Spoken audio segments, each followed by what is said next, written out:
সবাইকে হ্যাপি রবিবার। তো শুভ রবিবার জানাই। আপনারা জানেন এই এখন ইউটিউবে ফেসবুকে সব জায়গাতে একটা দেখাচ্ছে, ভাইরাল হয়েছে কি সুদীপা আছে না, সুদীপা রান্নাঘর, সুদীপা রান্নাঘর যে আছে সে বাংলাদেশে গিয়ে গরুর মাংস রান্না করেছে। ঠিক আছে, এই ব্যাপারে তোমার কোনো বক্তব্য আছে? হিন্দু নারী হয় একদম উচিত না, একদম উচিত। সে বলছে আমি জানতাম না, যখন জানতে পারলো তখন তো চলে আসা উচিত।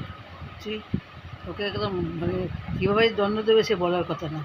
এই গরুর মাংস কোনো হিন্দুরা কোনদিন খায়? হিন্দু প্লাস ব্রাহ্মণ এরকম কোনদিন হয়? বাংলাদেশের তো ওদের তো কাজ নেই, ওরা সবসময় চাই হিন্দুর পেছনে লাগবে বা ইন্ডিয়ানদের পেছনে লাগবে বলে ওরা বসেই থাকে। বাট তুমি একজন হিন্দু নারী হয়ে, একজন ব্রাহ্মণ হয়ে কী করে যে গিয়ে মানে রান্না করে যে কী করে রান্না করতে গেলে, তারপরে আবার কথা বলছে আবার প্রোগ্রাম আমি হিন্দুদেরকে রিপ্রেজেন্ট করতে, ইন্ডিয়াকে রিপ্রেজেন্ট করতে গেলে গরুর মাংস সিম্বলাইজ করা যায়? অন্য কিছু রান্না করতে পারতো। ভারতবর্ষকে রিপ্রেজেন্ট করার জন্য ইলিশ মাছ রান্না কর, চিংড়ি মাছ রান্না কর, অন্য কিছু রান্না কর, ভালো ভালো কত রকম ভারতের খাওয়া দাওয়া সেগুলো কর। বলছে আমি একটা কুকারি শোতে গেছি, আমি ইন্ডিয়াকে রিপ্রেজেন্ট করছি। ইন্ডিয়াতে গরুর মাংস কেউ খায় না। যারা হিন্দু, ইন্ডিয়া মানে আমরা হিন্দু, সনাতন ধর্ম, সেখানে কোন আক্কেলে গিয়ে যে ও গরুর মাংস রান্না করলে একটা হিন্দু নারী হয়ে ওকে বয়কট করা উচিত। শাস্তি দেওয়া দরকার, শাস্তি একটাই, বয়কট করে দিকে ওকে। শাস্তি দেওয়া দরকার, রান্নাঘরটা পুরো বন্ধ করে, রান্নাঘর বয়কট করে দিতে। আমি তো সবাইকে রিকোয়েস্ট করবো, প্রত্যেকটা প্রোগ্রাম ওর রান্নাঘর, ওর কোনো ভিডিও সব কিছু আপনারা দেখবেন না, তাতেও জব্দ হবে। আর বাংলাদেশের কিছু বলার নেই ওদেরকে।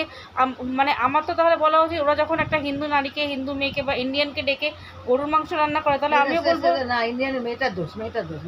তাহলে আমরা বলবো ওদেরকেও ডেকে আমরা শুয়োরের মাংস রান্না করাবো। আমাদের জন্য যেরকম গরু খাওয়াটা দণ্ডনীয়, এই গেছে পয়সার জন্য গেছে। কিছু কিছু এরকম লোক আছে যারা ভারতের নাম নষ্ট করে, বাঙালির নাম নষ্ট করে। না, এটা ওর দোষ, ও গেছে ওর দোষ। ওরা তো আসেনি করতে, ও গেছে কেন? ওকে বললেই চলে যাবে। পয়সা না, আমাদের এখানকার দেবলি নাকি ওখানকার গরুর মাংস খেয়ে এসছে পয়সার জন্য। এটা বাঙালির নামে কলঙ্ক। কলঙ্ক তো বটেই। তাহলে এদের বয়কট করা উচিত। আমরা এদেরকে আবার দেখি, এদের নিয়ে আলোচনা করি। আমি তো বলবো যারা যারা গরুর মাংস খায় বা সেই সময়তে ওর কী উচিত ছিল বলতো, পুলিশ ডেকে মন্ত্রীকে ফোন করে একটা কিওস করা উচিত। সেখানে না গিয়ে ও গরুর মাংসের কিমার কোফতা দেখাচ্ছে। চিন্তা করো, মানে আমার তো শুনেই খারাপ লাগছে।